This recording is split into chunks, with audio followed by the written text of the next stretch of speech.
Hey, welcome to Pretty Well. Do you want to get to the root causes of your health concerns?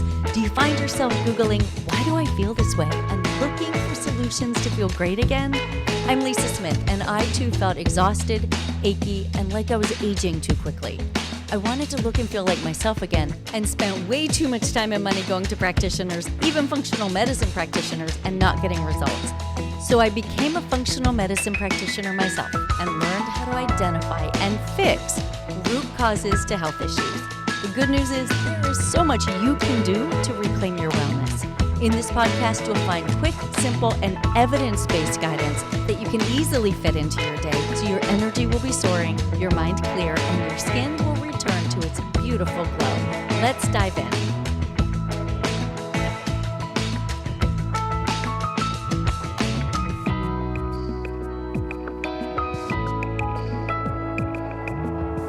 Hey, welcome back to the Pretty Well podcast. I'm Lisa Smith. Today we have an amazing guest.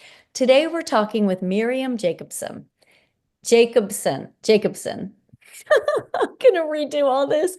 Okay, let's start all over. Today we're talking with Miriam Jacobson. Miriam is a triple board certified functional medicine dietitian. So you already know this, she's a girl after my own heart. She has more than 15 years experience helping people improve their physical and mental well-being through food, mindset, lifestyle, breathwork, and somatic treatment so that they can feel more alive in their bodies. Miriam's healing practice is greatly influenced by her personal journey of losing her father to 9/11 when she was just 13 years old. Also, being poisoned by pollutants from the Twin Towers falling and surviving breast cancer. Miriam is writing a personal memoir on healing through trauma. Welcome, Miriam. Thank you so much, Lisa. I'm so happy to be here today and talking with you. I'm so excited to talk with you. You have so much to share with us. Let's first start talking about your journey. Let's talk about your backstory and how you've gone from victim to alchemist and you've become empowered to help other people just through your journey and how trauma and stress have caused illness. And let's just start unpacking that. Yeah, absolutely. So as you had mentioned in my bio, I lost my dad on 9/11. He worked on the top of the Twin Towers. So And at sorry. the time, thank you. And at the time I was 13 and didn't have any tools to manage the stress and trauma that was collapsing my personal life, but also, my outer world. It was both inner and outer. And there was a lot of other family trauma that was happening at that time. Also, a few weeks later, my mom was diagnosed with breast cancer. And so my world really did collapse. And I began emotionally eating. I started to absorb all of the emotions that I was suppressing and not able to manage as physical issues. So I started getting back pain and migraines and stomach aches. And this all followed me for the next decade into my 20s. And it was through, my upbringing and trauma that really led me to wanting to be an agent of change for people. I really wanted to help people heal, probably because I was so desperate to heal myself.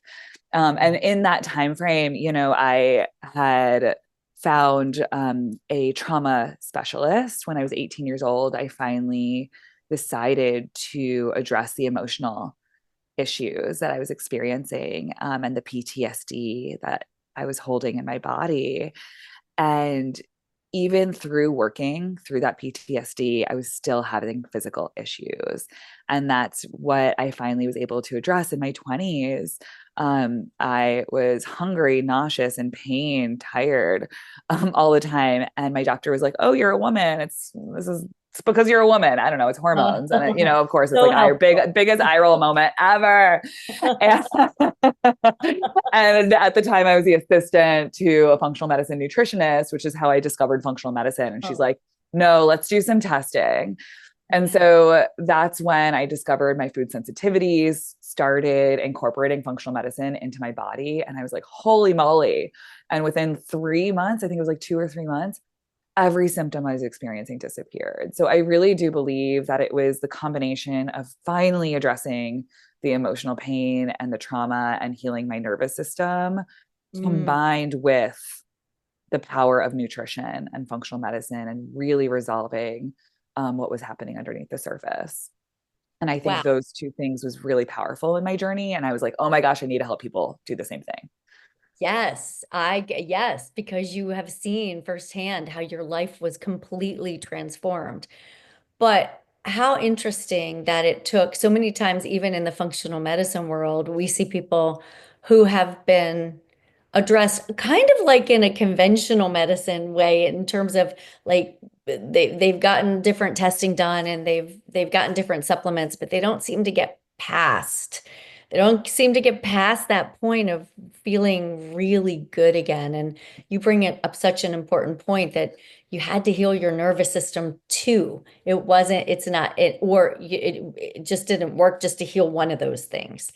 So, what would you say when you look at the relationship of trauma and stress?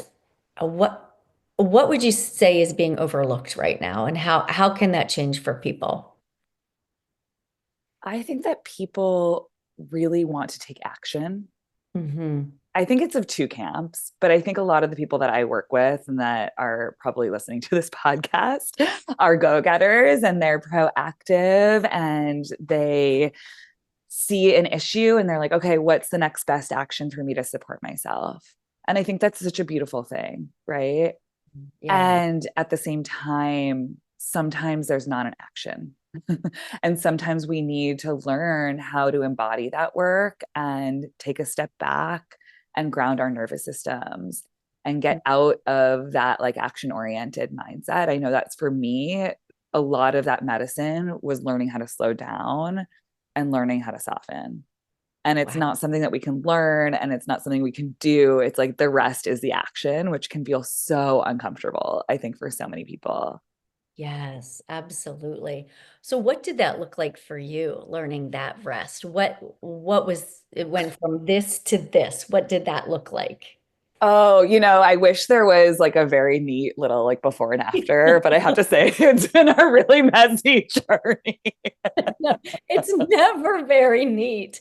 We'd like to believe it is, but it's not. I'd love to be able to like tie a little bow on it. But I can't say that I grounded my nervous system in my 20s. I really can't claim that. I was able to work through a lot of like the emotional issues and ground it to an extent, but Mm, the a lot of life brought a lot of stuff up for me, right? So I lost my mom when I was like 25 years old. I had to settle her estate, thank you. And then honestly, it wasn't until my breast cancer diagnosis mm, that I came to a full stop because I was always going because it was triage. I was always managing something and putting out fires or starting a business or, like I never was forced to stop. And so I never took it upon myself to take like a really big, deep breath. yeah. And when I was diagnosed with breast cancer, I was 31 years old and I was still going. I was still pushing. And then I had a double mastectomy. Oh my. Yeah. And then that forced me into stillness. So I was always someone who was going to fitness classes and going grocery shopping and like making connections and, building things. And Yeah. then the double mastectomy totally floored me, and where I was like, oh, I can't even lift a glass of water by myself. I can't drive myself anywhere. I can't exercise. I can't distract myself. So I literally have to sit here in my Oh. body. And I just cried. I just Mm, remember just crying every single day and just learning how to breathe and channeling. I was a breathwork facilitator already, but really learning how to breathe in a different way and less of like a working out emotions and more just learning to be in my body. And I think that was such a transformative experience for me because I knew it's again, we know all these things, but it was hmm. the actual forcing me to stop and be in stillness and be in my body, which was a huge transformation for me. And it's constant work. It's something that I'm constantly still reminding myself to do.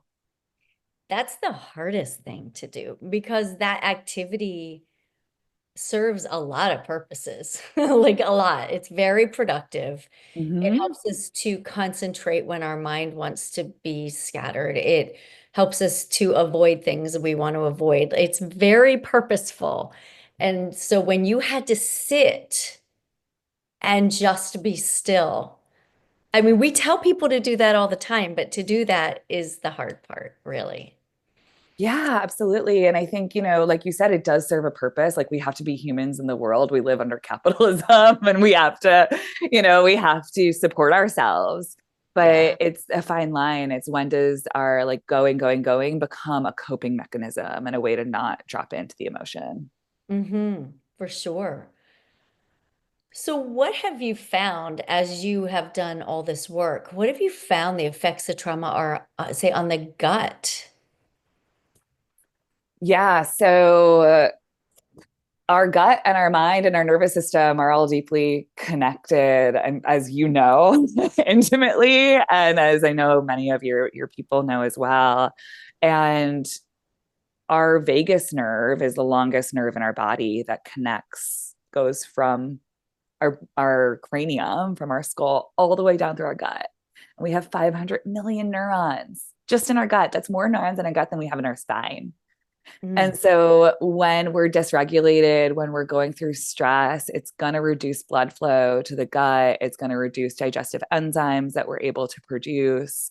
And because basically, when we're under stress, blood needs to flow to our muscles and it flows away from our digestive organs. And that compromises digestive enzymes, it compromises our microbiome, and it really compromises digestive health as a whole. And so, if that response is like ongoing as it is in trauma, we're constantly living our stress. It's not that we're reminded of that or it's like a memory. It's a somatic experience that our body is reliving that. And when we're never able to heal that, then it's gonna have prolonged effects on our gut. It's not just I ran for the bus and so like my blood's flowing away from my gut. It's a sustained response that can then atrophy digestive health. and then that's a whole new ball of wax that we're dealing with too. So that really explains why if we're, working as practitioners, we're working with someone, or if some one of our listeners is working with a practitioner and they're doing all the right things from a diet standpoint, breath work, stress reduction, sleep, trying to get sunshine, all these things. But if that trauma is just a daily, it's first of all, it's our body's hanging on to it, so it doesn't let go of it. But you can see why you might hit a wall in progress. You might be like, oh, wow, I've discovered my food sensitivities. That's amazing. But that's not the end of the story. Exactly. And I think for each person, it's so different. But I remember, like, back when I was working as a functional medicine dietitian in New York, I had a really different patient population than I have now. And it's, I think, because New Yorkers, as a born and raised New Yorker, like, I absorbed the stress from my environment, and as did my patients. And so I remember working with this one woman and her diet was perfect and we like did all the testing and there was like nothing else left on paper and Yeah. her gut was still so messed up. And I remember being so frustrated because I was like, what am I doing wrong? What am I doing wrong? I get Yeah. an email from her, like, I think it was like 2 years later, I get an email from her and she's like, Miriam, I just wanted to reach out to you because I finally moved away from New York. I finally moved to Pennsylvania. And she's like, Oh, my gut is finally better. And it was really the change in her job, the change in environment for her specifically that was a missing link for her. And so it's not always just diet. I think the beauty of functional medicine is we're really looking at what's the underlying thing here? What's the pin that we're sitting on and the piece that we're missing? And sometimes there's a lot of different pins that we sit on. It can be food sensitivities, but it yeah. can be stress and trauma, or it can be emotional eating, right? So it's like what is really the root at it and how can we compassionately meet ourselves in that place? That's really helpful. And many of us, I believe, know deep down inside some of those pins. but it's easier to address the easiest ones. Like the easy ones are, let's get some testing, let's get some supplements on there, change that diet. But I think sometimes there's this little small still voice that comes up and says, well, have you thought about this? And yeah. And you just shove it down and you work a little longer and harder on other things. But that's very helpful. What you work with lots. Oh, and just for background, guys, Miriam has moved from New York City to Southern California. Los Angeles, is that where you are? Yes. Yeah, Yes, I'm in about LA. 9 years ago. So it's been a while, but that's when she's referring to moving out of New York City. Thank you. That's where you are now. And so you're in sunshine, you're near water. It's just different environment Hmm. completely. But you work with a lot of people women and people who do it all, kind of like what we've already been talking about. They're high achievers. They may be moms, their spouses, they've got their daughters, sisters. They're doing all of the things. What's one belief that you've come across that maybe just kind of quietly holding them back? One belief that they just don't really verbalize very often, but when you do some digging, you find it. I think women across the board have been conditioned to put other people before themselves. Mhm.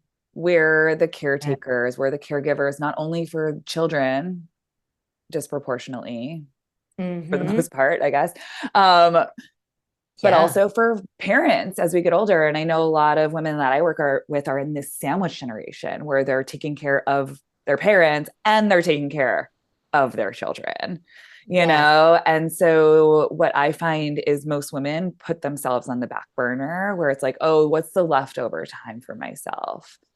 And it's like, oh, like I'll eat whatever. And they do it literally too. It's like I'll eat the leftovers of my kids, like they don't Yes. even make themselves food. Or it's like, Yes. oh, this meeting is actually more important than taking lunch. And so then they're shoving their lunch over the kitchen sink.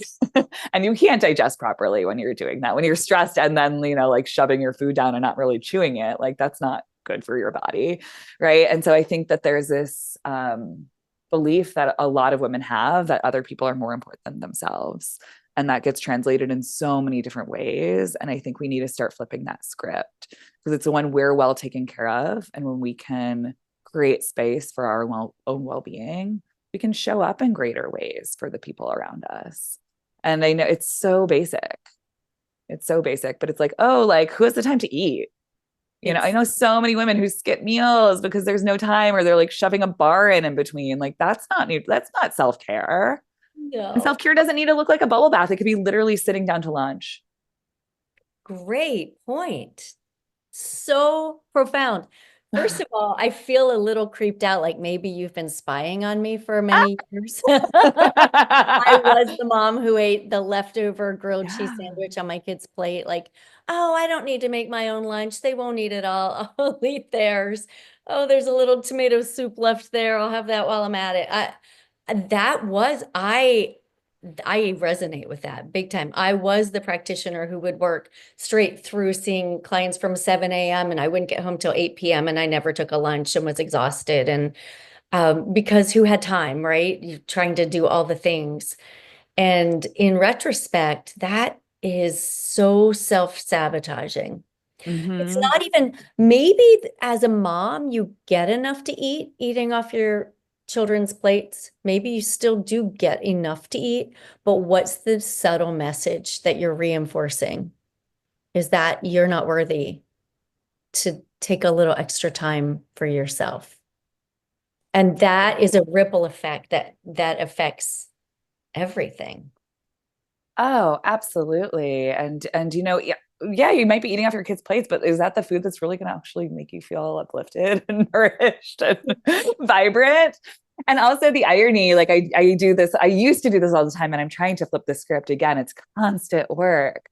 But the irony of being a healthcare provider and a nutrition provider, and then like not having time to eat for yourself. Like I I know. call myself out on it all the time because I was like, I am not doing what I preach. Like I have to. No. Well, even in the being still part that we talked about a few minutes ago, how many people have you counseled? Slow down. You need to slow down. Are you chewing your food? Are you breathing? Are you taking a little bit of time for yourself? And then do you ever look in the mirror and you're like, oh, shoot, like that is, I'm not taking my own advice. I'm really good at helping other people, but it's definitely, it's a true struggle to slow down and to be quiet and to, right, make food for yourself. Yes, it may take you an extra 15 minutes to do that, or 20 or 30, but it's so worth it. I'm Yeah, still preaching to myself, actually, just so you know that.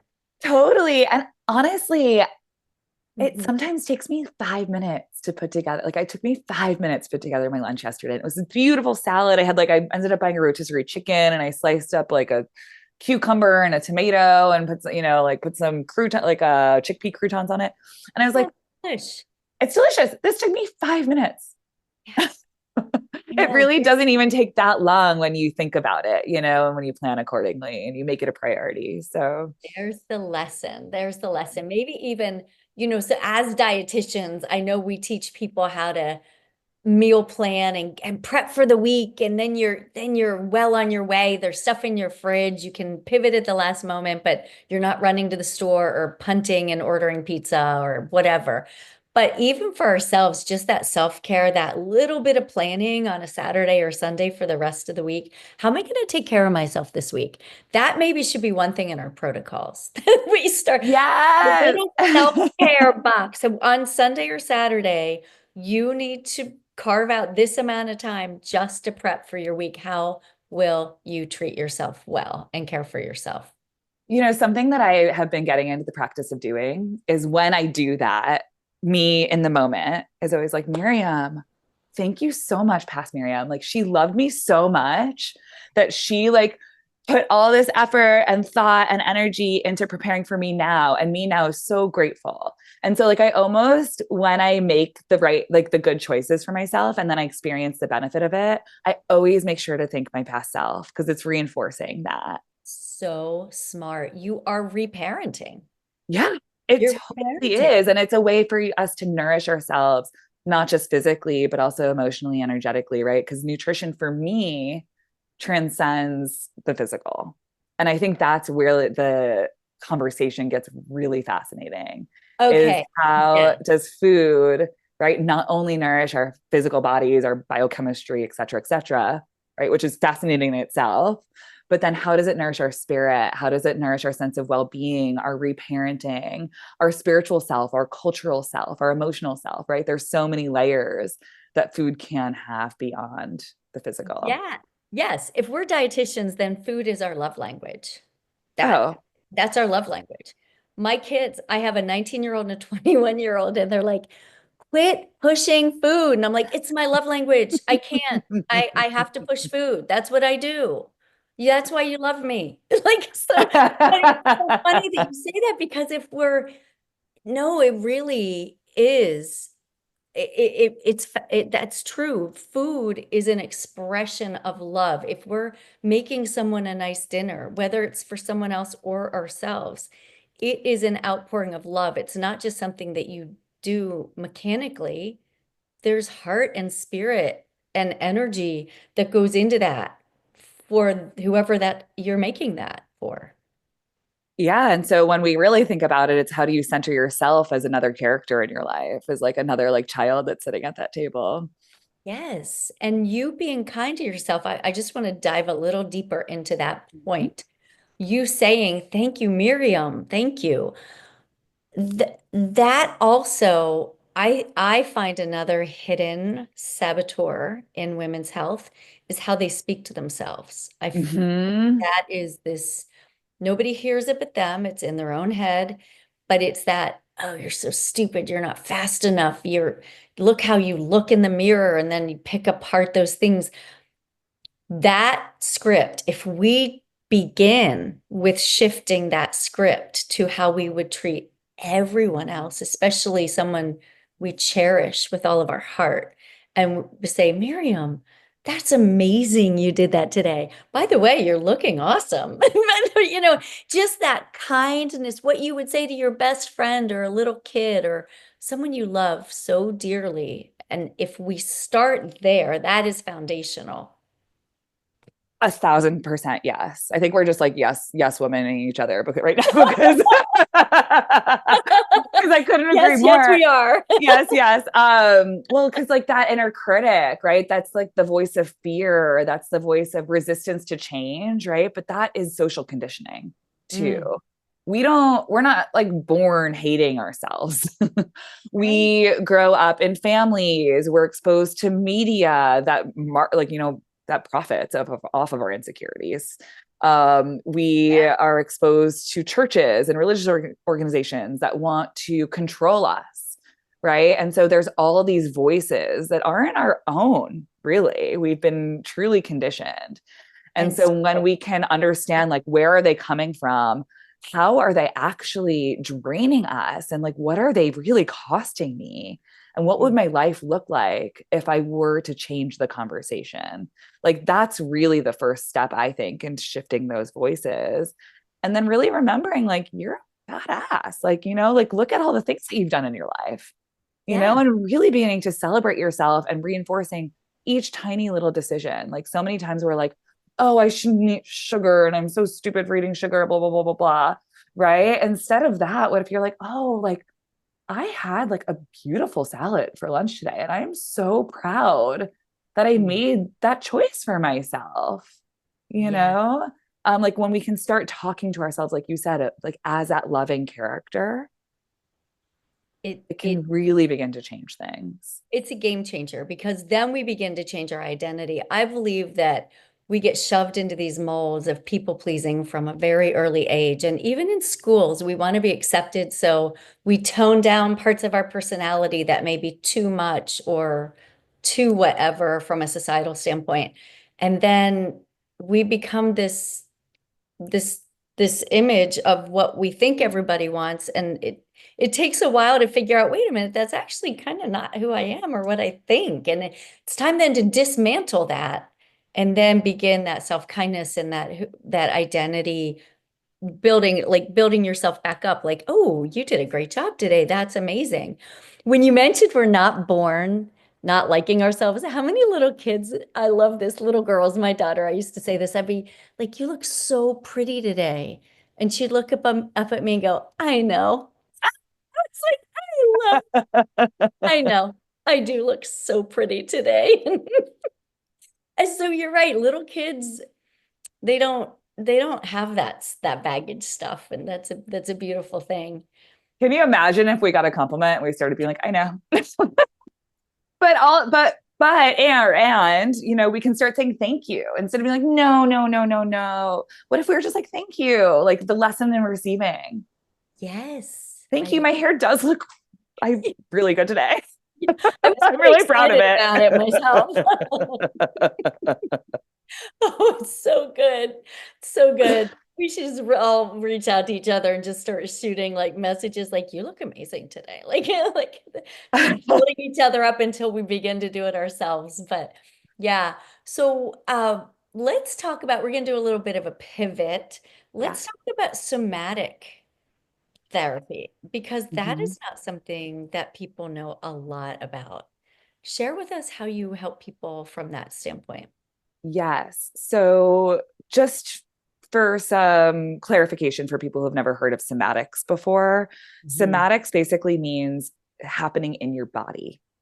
So when we go through something traumatizing or stressful, or just honestly how we're conditioned in the world to move through the world, we overthink things. We want to think through stuff. We want to reason. We want to understand it as best we can.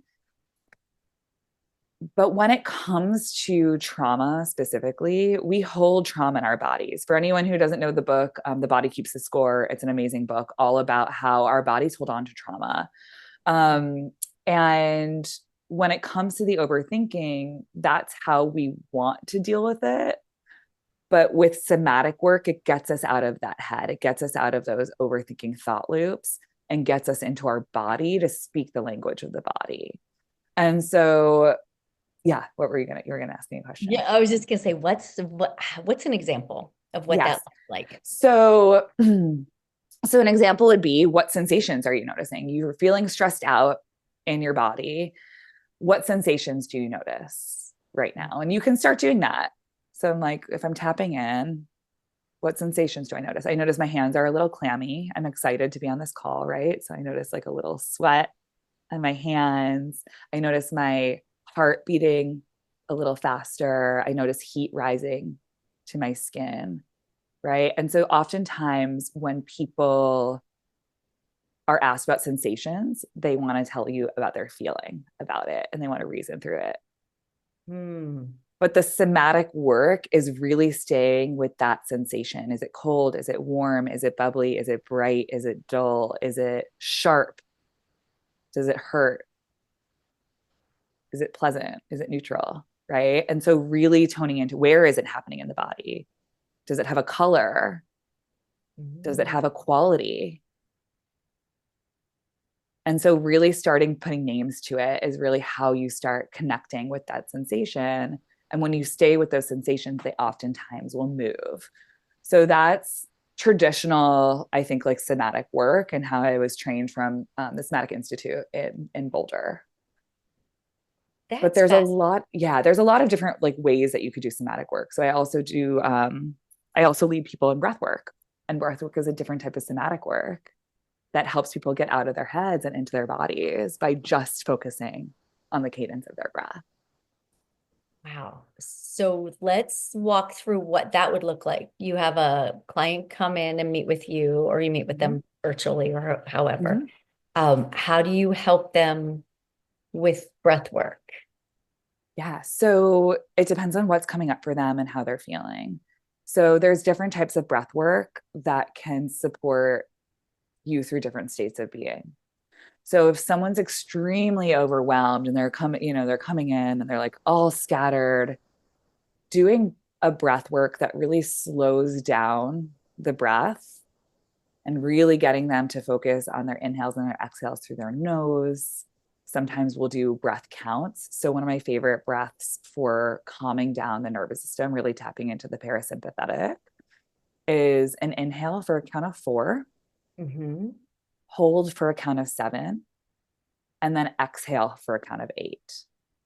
And then Okay. to repeat that a few times. And if that feels like too much hold and too much exhale, you can start with a 4-4-4. Oh, So it good. would be inhale for 4, hold for 4, exhale for 4. Okay. And what that does to your physical body is it activates your parasympathetic nervous system and it really calms the system down. For someone who's feeling like stuck Mm-hmm. or frozen or like they're looping, there's Yeah. different types of breath work. There's like an active breath work that I'll sometimes lead people through, where I guess when people hear of like holotropic breath work, that's probably more of what they think of, where it's active inhales and exhales through your mouth. It's extremely activating, but it helps to complete stress cycles. So I guide people through it laying down on the ground.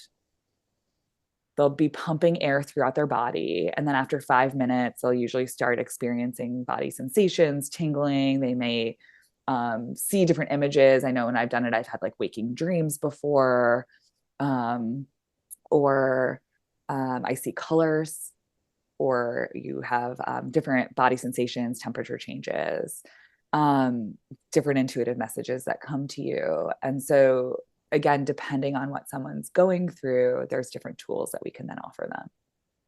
That's so interesting. I was part of a group that did breath work. I don't remember what it was called. You will know. And actually, I was in San Diego when I did this, and they had someone come in lead breath work, and it was a breath work similar to what you were talking about, and it was to actually activate your sympathetic nervous system. So you would do fast breathing, Mm-hmm. and then you would hold your breath for long periods of time after that. And then people would literally be crying and wailing in this group. Mm-hmm. They were crying and crying, I guess, because they were processing trauma. Mm-hmm. I remember, I don't actually remember what I was experiencing. I think I was processing things, but hearing people cry, it was very powerful. Yeah, absolutely. And, that sounds very similar to the breath work I'm doing. I don't usually do breath holds, but it is a similar, like, emotive experience. And Okay. it does activate the sympathetic nervous system because oftentimes, like what I found and what science shows is that we don't burn out from stress itself. We burn out from not processing that stress and not Oh, giving ourselves ways to process that stress. Yes. interesting. So breath work is one of those things that can kind of activate the parasympathetic, and that, like, when you're breathing in that way, especially you're pumping inhale more in than out, that Yeah. activates the parasympathetic, and then breathing through your mouth will also activate parasympathetic.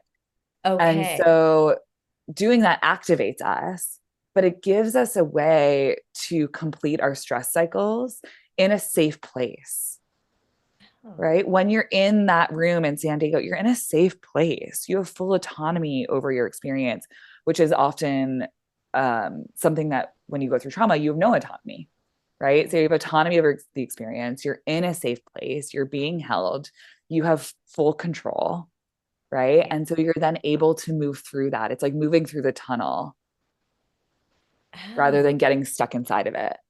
so burnout is related to not being able to complete the cycle. Like you're still stuck in a pattern of just high stress. Is that what it is? Rather than I go through this stress and then I put closure to it, and then I go through another one and I put, is that right? Am I in Yeah, that exactly. correctly? Yeah.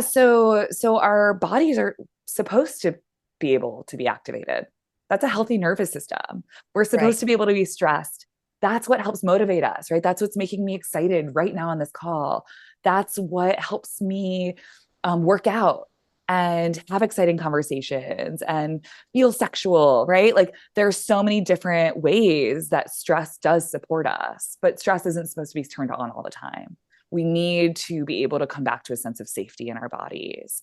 And when we don't, that is really what contributes to burnout. And there's lots of different ways to help our bodies come back to safety.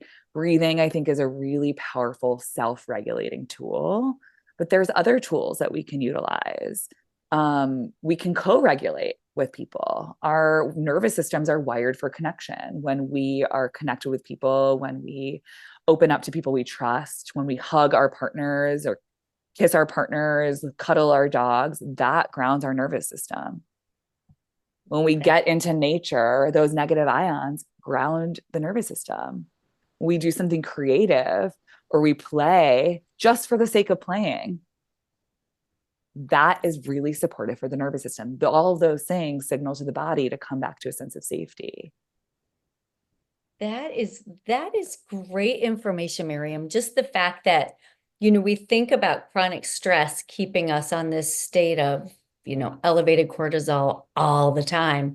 But you just put a different spin on it by saying it's not that, because we know that stress never go. We always have stress every day. There's Mhm. stress. There's good stress. There's not so good stress. But the fact that if you put closure on it with so whether it was somehow grounding that cycle so that you can bring yourself back to somewhat of a level playing field before that rise begins again.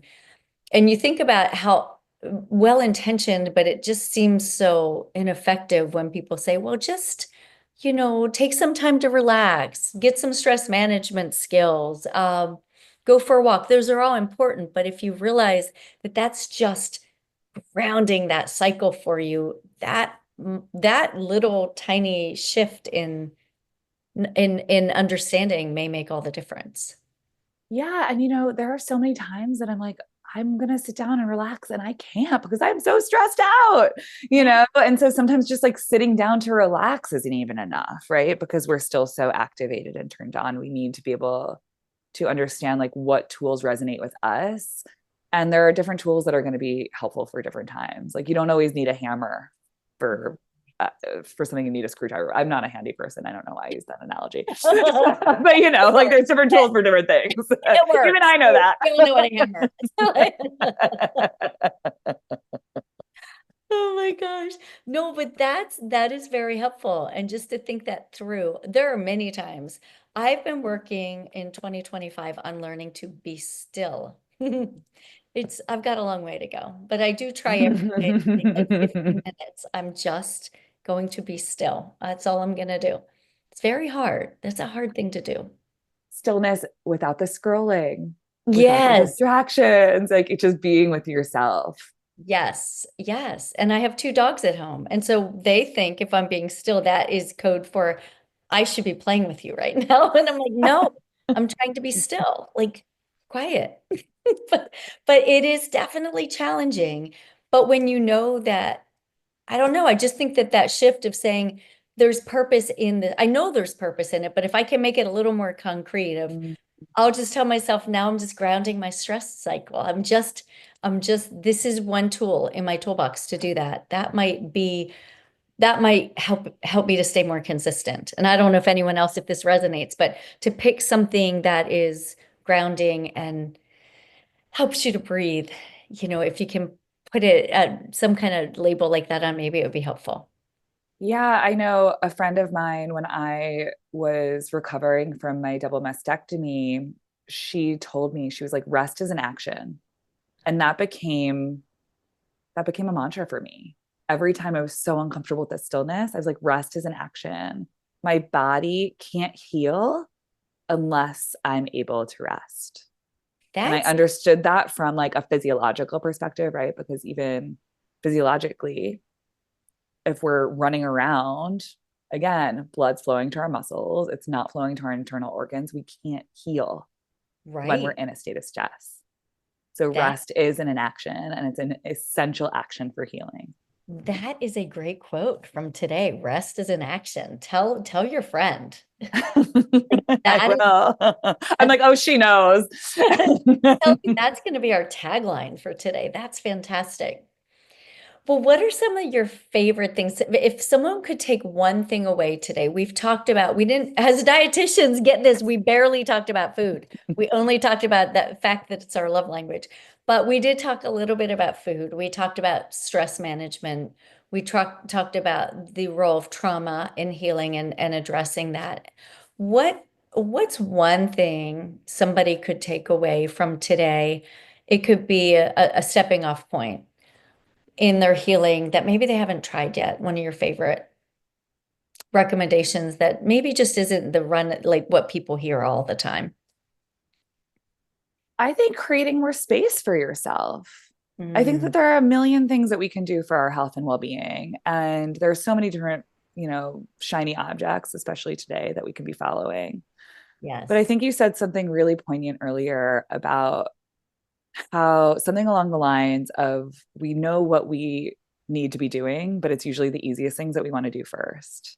But when we Mhm. can create a space for ourselves, we usually know what the next best thing that we could do. And it's going to look different for every single one of us.